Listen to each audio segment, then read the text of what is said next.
Welcome to the stage, our next undergraduate finalist, NUS-Singapore.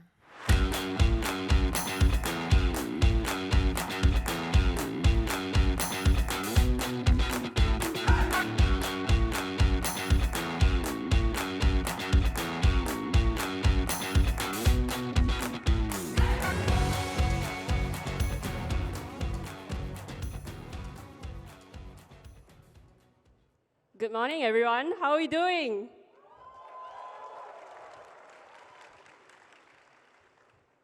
We are Team NUS Singapore, here to present our project OTTER for iGEM 2023.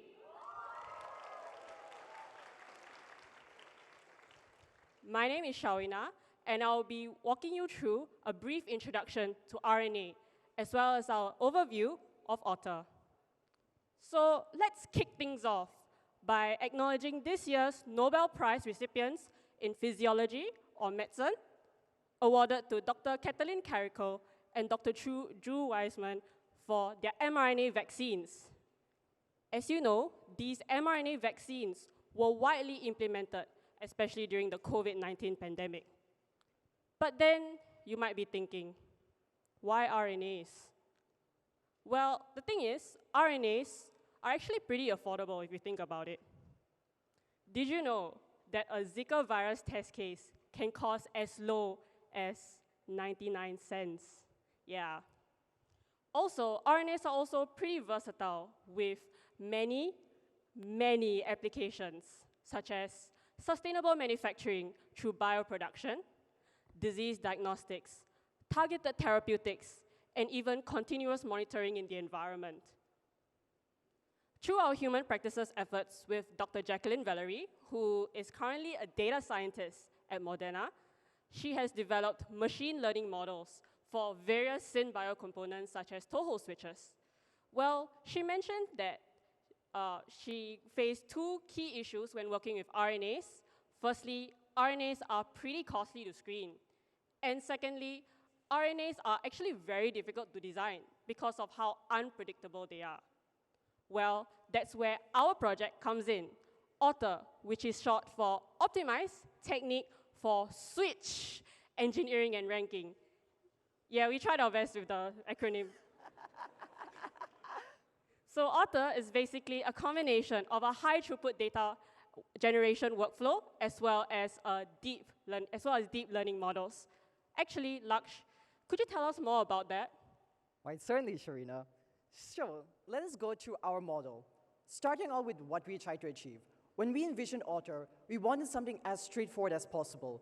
From just, for example, taking a target and giving us the design switch instantaneously without minimal intervention. In fact, what does this remind you of? We can think about this like a GPT for RNA switches. What ChatGPT has done for our natural language processing is immense. It's made things so accessible for everyone. And how it has done this is by using language models. Language models are able to understand textual data and unearth features within it and convert them into numbers that computers can understand. And using that information, it can do a whole host of activities. Take, for instance, a generative model. We designed a generator for RNA switches using a transformer architecture. The transformer architecture has been used widely from translation, for instance, from English to French. But we believe that language goes beyond the English language or other languages. We wanted to apply them into a language of biology. So let's go a little bit deeper into how we achieved this. We took in a target and fed it into a switch, one sequentially, so taking one codon at a time and processing that language. Afterwards, we generate a switch, once again sequentially, using the language model and the context I had developed. And we achieved really tremendous results over here. Next slide. Over here are some of the results for our generator of RNA switches. We trained this on a data set of RNA switches known as toeholds. And we saw a really impressive success rate over here. Take, for instance, our word error rate of 0.075 and a character error rate of 0.009. When you look more deeply into the results, we saw something really tremendous. Each of our switches were at most 2 base pairs away from the one that was designed. These are really impressive, considering that we didn't even tell the model how to design it. It figured out so many things, for instance, to take the reverse complement for the binding site, to add a hairpin over our switch, and so on and so forth. And so with this, the possibilities are endless. With our data set, they followed a rigid structure where they each had where there's minimal variation. There had to be perfect complementarity, there had to be a specific RBS, an AUG codon, and so on and so forth. But what if we introduce variation into this and understand like the positional importance of each area? In that way, we'll be able to expand the design possibilities with RNA switches beyond what we previously conceived. We also believe, with the success of our model, that we can apply this into prediction. For this, we designed a predictive model for RNA-RNA interactions. Given both the target and the switch, we tried to predict the binding score using a Siamese language model approach. How exactly does this work? Well, we take in both a target and a switch, each having their own language model being attended to. Through the language model, it understands each individual nucleotide within the sequence. And then from there, it combines both results, puts them together to calculate the interactions. And we were astounded by the results that we managed to achieve with this. We got an R-squared of 0.937 in predicting the likelihood of two RNA sequences interacting with one another. Not only that, a mean squared error rate of 0.0005 for across all sorts of RNAs. And again, I just need to emphasize that point. This took in stuff like mRNAs and microRNAs, pRNAs, and so many different varieties, yet it was still able to achieve these kinds of results. With this, we were emboldened to continue further. I promised you a technique to optimize switches, and while binding score is useful, it doesn't necessarily address our question. So we believe that we can use a fine-tuning approach. Fine-tuning is, you can think of fine-tuning like this. For instance, taking some from grade 10 math and asking them to do grade 11 problems versus taking some from preschool and asking them to do grade 11 problems. Because the model was trained on something quite similar, it's able to adapt much more responsibly to a data set and require a lower amount of data. We use that same data set of Toehold switches and using the interaction activity that they had calculated. For this, we achieved a Pearson R of 0.57 and a mean squared error of 0.056. This showed modest correlation, and we also managed to get pretty impressive accuracy. Of course, there were limitations in this case, namely from the data set, which is approximately around 100,000, which is rather small for a deep learning approach. But more importantly, what we realized was that there was a lack of data for all these different types of RNA switches out there. We worked with Toehold switches purely because those were the only ones that had a high throughput data set. But there's so much variety out there, as we've been seeing, for instance, like with siRNAs or with CRISPR-based detection systems. We realized that we needed a high throughput workflow to generate these sequences. Not only that, we also wanted to introduce variation and ensure that we can expand the design space. In order to achieve all of these possibilities, we needed a brand new workflow. And with that, I pass my time over to Chevelle to explain more about our workflow. Thank you. Our wet lab had an aim, and that was to create a high-throughput data generation workflow. To that end, we created a library with two different types of RNA pair variations, namely pairwise variants and strandwise variants. We wanted to see how the variations in RNA pairs could affect the binding affinity of these RNA pairs. Now let's take a closer look at pairwise variants. Pairwise variants are 100% complementary pairwise RNA pair sequences that have unique sequences and thus have different binding affinities. We created them through an oligo pool and assembled them using Golden Gate assembly. We also created a custom vector to accommodate our workflow. We successfully assembled the oligos and sequenced them using next-generation sequencing. Now, let's take a look at strand-wise variants. Strand-wise variants are RNA pairs that have various point mutations, changing binding affinity. These can be created by employing error-prone PCR onto the parental pairwise variation strands. We have successfully shown that we can create different mutations using error-prone PCR.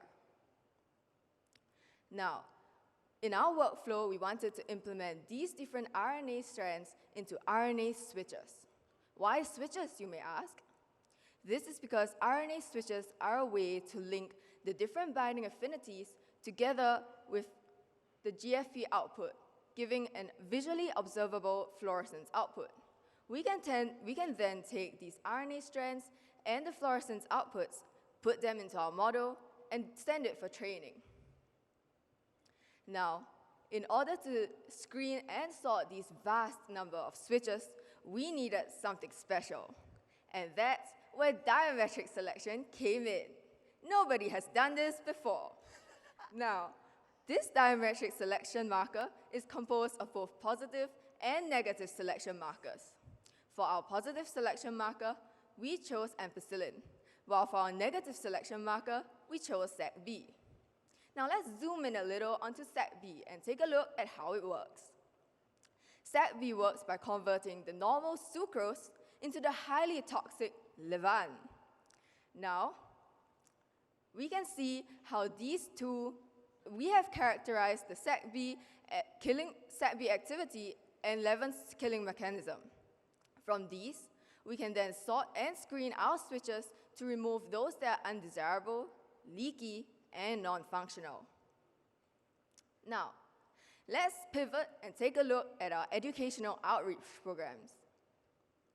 We have created an amazing storybook and conducted an interactive storytelling session with kindergarten children. Aren't they cute?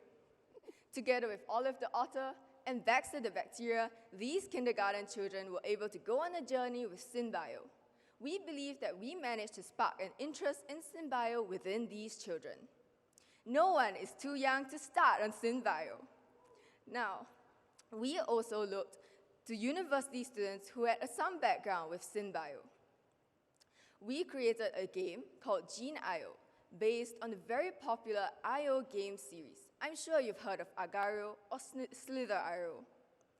We created this game to teach them about SBOL gene circuits and also to introduce them to the applications of SynBio in the real world. We believe that our educational outreach program has brought SynBio to these people of all ages. Now, over to Laksh. Accessibility underpins all of our research that we've done. We believe in a data-driven approach to synthetic biology. Long gone are the days where we design systems and we have no clue how they work until we actually achieve them.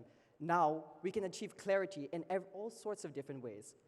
Our next immediate step is to integrate our wet lab and dry lab together. Next slide, previous slide.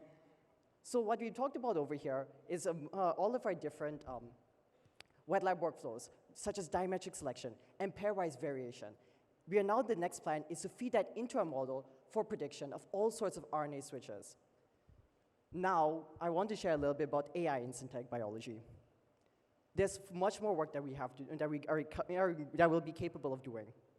Take, for instance, our deep learning models, the generator and the predictor. We envision both working in tandem to support one another. For instance, using the data from the wet lab to train the generator. The generator then designs a template switch, and as well as the sequences, and using that to predict their performance. And based on that performance feedback, using that to update the generator and improve RNA switch designs. But this approach goes beyond in so many different ways. We have shown its potential in RNA switches, but AI is truly going to revolutionize the way that we think about synthetic biology. It's going to bring clarity, and most importantly, it's going to open up whole new different fields. If it can work for RNA switches, it'll be possible for all sorts of problems that we face within synthetic biology. And with that, we're coming to the end of our presentation. First, I would like to thank all of our team members for a wonderful experience. I'm truly grateful for everyone. Lastly, I also want to talk about our advisors who really have been there at every step of the way to guide our project and really shown us to explore synthetic biology, and we couldn't have done it without them. Lastly, we have special thanks to three wonderful researchers, Dr. Jacqueline Valerie, Dr. Nico Angeles Murray, and Mr. Aidan Riley. Each of these people work in RNA switches, and they've really showed us their potential, and we were just simply blown away by their work. They have also done deep learning models for this, and we couldn't have done it without their support. Lastly, I want to thank our PIs, especially Prof. Po Che Lu, who has been there throughout our entire journey, and really, we couldn't have done it without him. And with that, I come to the end of our presentation. Thank you so much for your kind attention. Thank you so much, NUS Singapore.